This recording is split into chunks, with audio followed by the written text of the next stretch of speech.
This year is about pursuing something great. This year is about the dream that I've had for as long as I can remember. This year is not about showing up. It's about making a statement. Trust me when I say this. The time is now. What's up, everybody, and welcome back to the YouTube channel. We're in a different outfit. It's not a gym outfit. We're in our kitchen outfit.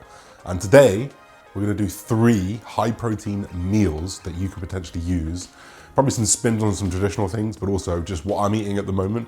But 3 high protein meals that you guys can fit into, you know, your macros, into your calories. And now these are somewhat kind of calorie considerate. So I'm thinking about the lower calories, but I'm also thinking about satiation and actual, trying to reduce hunger as much as possible while trying to keep it as tasty as possible. And I eat this stuff in a prep. I'm an IFBB pro. I'm going for my pro season, and this stuff has always worked. So I'm gonna give you 3 high protein meals. Let's get into it.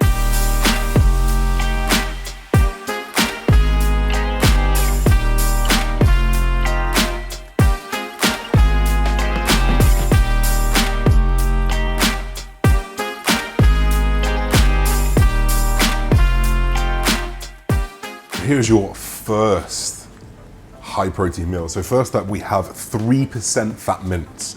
Now, I've never seen 3% fat mince, but I've found it and it's in Aldi.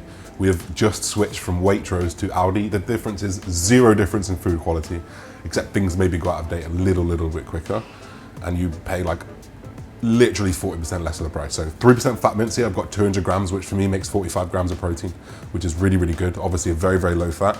Because it's so low fat, I've actually given myself a little bit extra fat in the form of these brioche buns that you see here. These are the best brioche buns that I've tried. They're 25 carb in each one, which is really good, because 50 carb for a meal is very normal, especially when you're in a deficit. Even if you're eating 300 carb, you know, this is really 50 carb. It's not even, 20% of what you need to eat. So it's a very nice, like, when you bite into a very good bun. Granted, you wish it was higher percent fat beef. You can obviously dress your burgers up the best that you want to. I usually use either the soft cheese, which you just saw me put on there, which is like a Philadelphia version, it's like the Aldi version of Philadelphia, which is really nice. Or I recommend using mustard, because mustard is a very low calorie condiment. So dress up how you want. I've got a whole onion on there. Or I should say an onion cut as a whole, like in strips. We've got some lettuce in there, and I'll probably cut up some tomatoes and I'll put those on as well. You can do little things like put Parmesan on top if you want to, depending how you want to. I'll just make sure that when you make these burgers initially, just use pepper, don't use any salt, as the salt will massively draw up a lot of that moisture that is very little anyway, because it's 3% fat mince. And I'd recommend just putting your salt on top afterwards. So that is meal 1. A couple burgers, mate. They're lovely.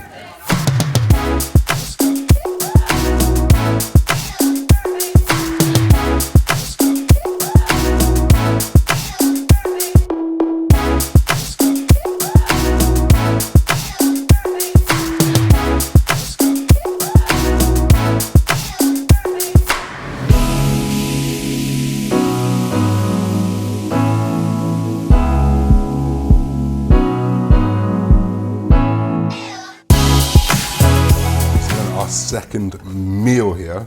This one is a little bit more tactical. In my opinion, the air fryer, the dual air fryer, is probably one of the best pieces of equipment that a bodybuilder can own. You do not need to add any oil. I sprayed a little bit on there, maybe 10, 12 sprays of the kind of 1 calorie spray, just to give it a little bit of crisp. But the way these potatoes are, they're crispy, they're perfectly cooked. And you can set different timers on either side, along with that chicken with that great char on the outside. I think everything gets a little bit crispy on that side.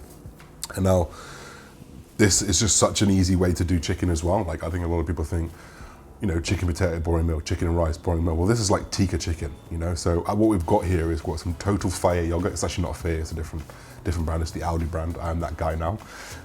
You put like 50 grams in there, which is 5 grams of protein. And realistically speaking, a lot of it might get cooked out anyway. We're gonna add curry powder, we're gonna add garam masala, we're also gonna add chili powder. Obviously based off your own chili tolerance, or if you don't like Indian food, you can use the same base of this yogurt and you can mix it with anything. Maybe you could put some piri piri on it. Maybe you could put some, you know, garlic and herb on it. There'll be something there that you can mix it in with, and it just acts as such a good coating system. So that's what I use it for. Like, this is almost like tikka chicken. We've got potatoes here that are cut up. They've got thyme on them. They've got salt on them. They've got pepper on them, and they're going to be very, very tasty. And we do like a whole half bag of salad here, which is one of my 5 a day. And I try and ensure that there's like one of my 5 a day of each of these meals. So that is meal 2. I'm going to see you with a sweet tooth.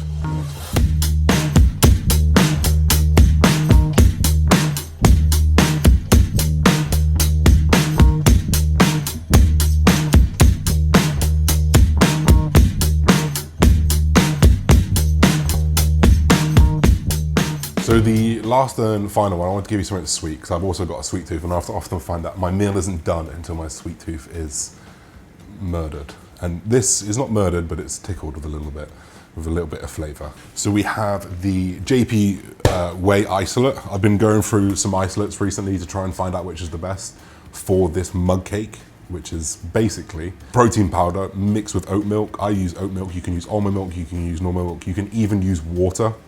You'll mix it up into a paste, and you'll just microwave that paste for like 30 seconds. You can do things like put gelatin in it. You can do things like put baking powder in it and make like much more voluminous or change the texture a little bit. I'm not there yet. You'll see me do that. Maybe we'll do a full day of eating when I'm there. We'll have some elaborate, massive thing filled with baking powder. But for right now, you can see this just amazing cakey texture when you look at it. It tastes just like you're eating a little bit of a cake, and it's just a way to like to chew more when you could be, you know, just drinking that protein shake down. I also usually mix it with a little bit of PB2 here. Now I would mix this PB2 with a little bit less milk and make a real, like, it almost comes into peanut butter paste, and make it really, really thick. So less liquid, more thickness. If you err on the side of conservative, put less water in. If it needs a little bit more, then you can add a little bit and just make a perfect paste. You can then pour the paste perfectly over that protein, and you have like peanut butter and chocolate protein powder, which is like, you know, 50 grams of protein and almost 0 fat. You know, this is like hydrogenized peanut butter, so there's like 1 or 2 grams of fat in it, and maybe a little bit of carbohydrates or protein. So like, that is my final meal, my high protein meal. All of these can have 50 or 60 grams of protein. All you need to do is just adjust the amount of meat that you use. Obviously I'm eating 300 grams of protein, so my servings are a little bit bigger. With that 250 grams of chicken, 200 grams of beef, and then 60 grams of whey here. So at least 50 grams of protein for me. So I hope you guys enjoy this type of video. If you want to see more, drop a comment, drop a like, let me know. See you in the next video. Peace everybody, bye-bye.